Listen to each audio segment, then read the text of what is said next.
आकाशवाणी भोपाल से प्रस्तुत है रीवा जिले की चिट्ठी। आलेख आरती श्रीवास्तव, वाचन स्वर अभिषेक कटियार। रीवा जिले के लिए ये महीना मिला जुला रहा। मुख्यमंत्री डॉक्टर मोहन यादव ने बीते 10 नवंबर को रीवा से नई दिल्ली के लिए 72 सीटर हवाई सेवा का रिमोट से बटन दबाकर वर्चुअली शुभारंभ किया।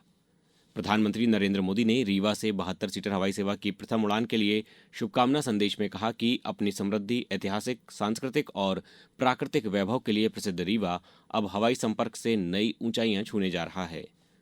जिले के सभी विधानसभा क्षेत्रों में मतदाता सूची के गहन पुनरीक्षण का कार्य पूरा किया जा चुका है। जिले में 4 दिसंबर को शाम 4 बजे तक 13,90,667 मतदाताओं के गणना पत्रक डिजिटाइज्ड किए जा चुके हैं। रीवा स्थित करहिया सब्जी मंडी में प्राकृतिक खेती और जैविक खेती को बढ़ावा देने के प्रयासों के तहत जैविक हाट बाजार शुरू किया गया है। इस बाजार में प्राकृतिक खेती से पैदा किए गए चुकंदर, पालक, गोभी, मशरूम तथा सूरन बिक्री के लिए रखे गए हैं। वहीं अनाज में कोदो और कुटकी विपणन के लिए उपलब्ध हैं। बीते दिनों विश्व दिव्यांग दिवस के अवसर पर रीवा के मानस भवन में जिला स्तरीय कार्यक्रम का आयोजन किया गया। कार्यक्रम में सामाजिक न्याय विभाग ने मुख्यमंत्री दिव्यांग विद्यार्थी शिक्षा प्रोत्साहन योजना के तहत 170 प्रतिभाशाली विद्यार्थियों को निःशुल्क लैपटॉप वितरित किए। समारोह में दिव्यांग विद्यार्थियों ने मनोहारी नृत्य और सांस्कृतिक कार्यक्रमों की प्रस्तुति दी। जिले में दुग्ध संपर्क अभियान को गति देने के लिए पशुपालन एवं डेयरी विभाग द्वारा सघन प्रशिक्षण आयोजित किया जा रहा है। प्रशिक्षण कार्यक्रम में कुल 16 सहायक पशु चिकित्सा क्षेत्र अधिकारी शामिल हुए।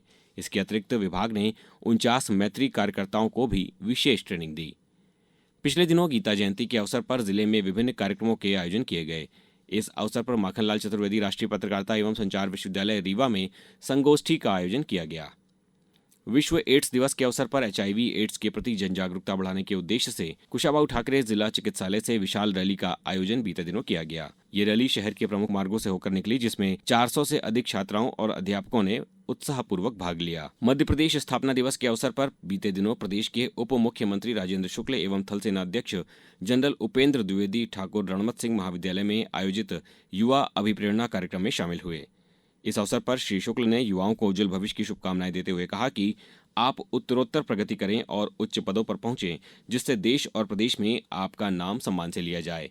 कार्यक्रम में थल सेना अध्यक्ष जनरल उपेंद्र द्विवेदी ने कहा कि युवा अपनी ऊर्जा, उत्साह और सोच को सही दिशा में लगाकर देश को ऊंचाइयों तक ले जाने का संकल्प लें।